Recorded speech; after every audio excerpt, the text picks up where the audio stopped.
As we get started in this course, one of the important foundational principles that we want to address comes from the philosophy of learning, and the term that we use is epistemology. So epistemology helps us understand systems of belief around knowledge. So we call it epistemological beliefs often.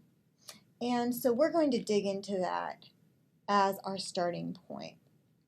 And so it's important to understand the roots of epistemological beliefs because they frame our learning theories and the ways that we can think about the realm of possible in learning design and organizational development, because it really has to do with the relationship between knowledge and the knower.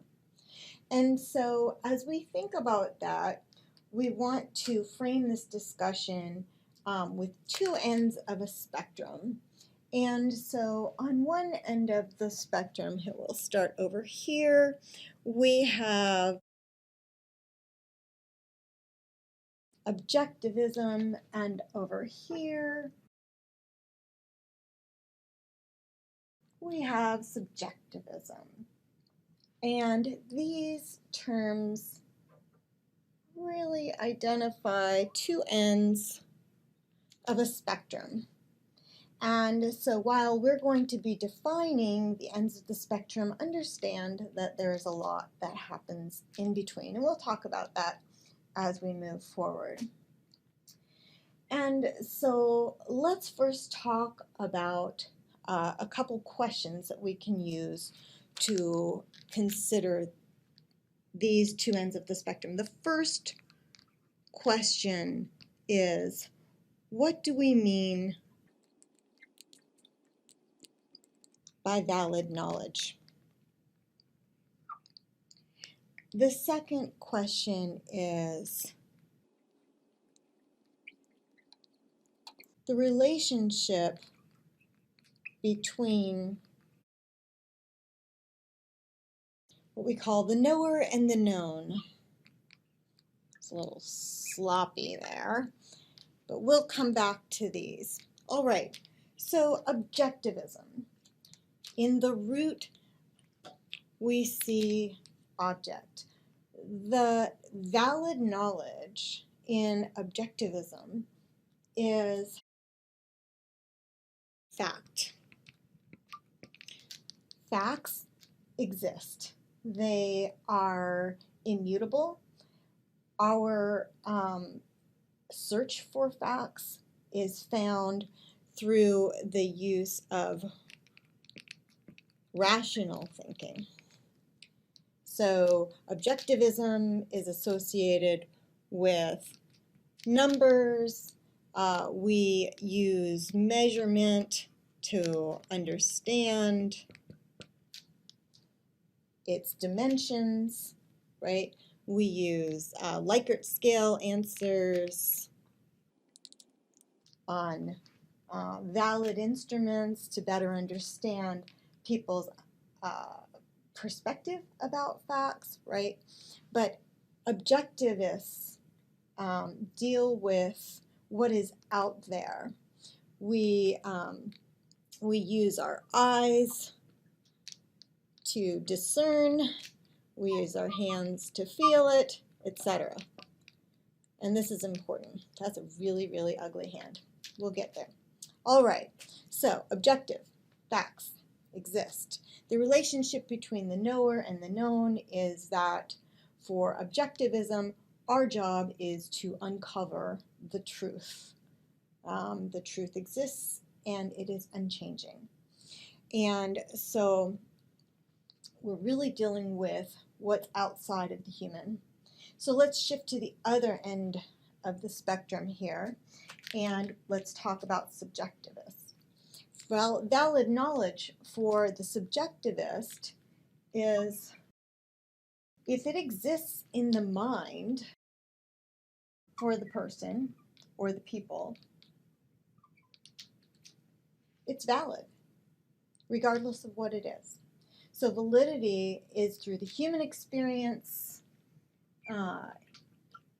We've got the importance of histories play into what is known and what can be known. And it's not just one person, but other people in conjunction. And so the collective constructs what we think of as valid knowledge. The relationship between the knower and the known, then, how do we come to know things, is largely not only what's happening in the mind, but the heart. Okay? And so then if we contrast, we can see that we interact with knowledge very differently from a subjectivist perspective than we do from an objectivist perspective. Why is this important as we start thinking about learning theories? Because epistemological beliefs underscore the nature of knowledge and the relationship between knowledge that obviously plays into learning design. And we'll be talking about a number of principles and theories of learning that we can find on this spectrum. So, for instance, in the subjectivist area, you might have experienced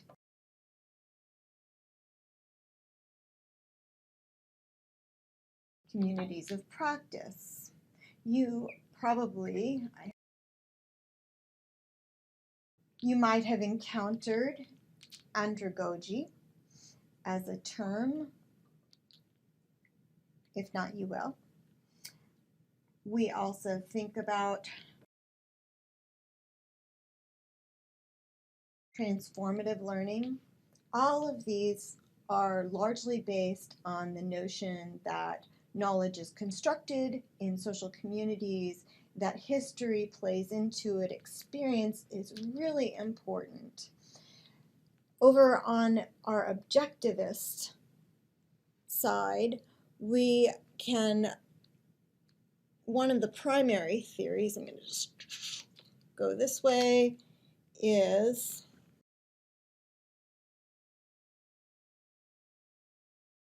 operant conditioning. And so we'll talk about that early in the course. And behaviorism guides operant conditioning. In the middle, we have a number of theories. Cognitivism, so thinking about mental processing. These theories, social cognitism,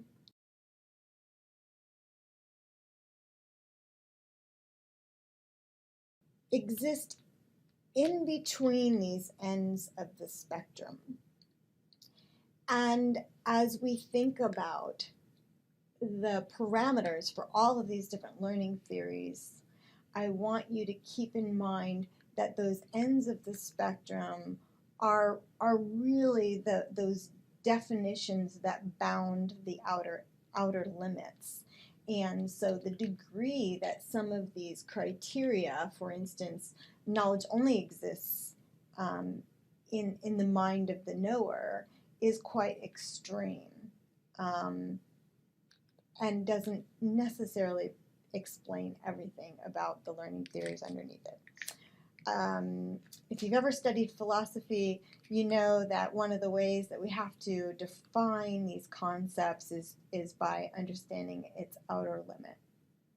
All right, again, I hope that you will find yourself circling back to this video and thinking about these terms and how they play into your understanding of these principles of adult learning that we'll be studying this semester.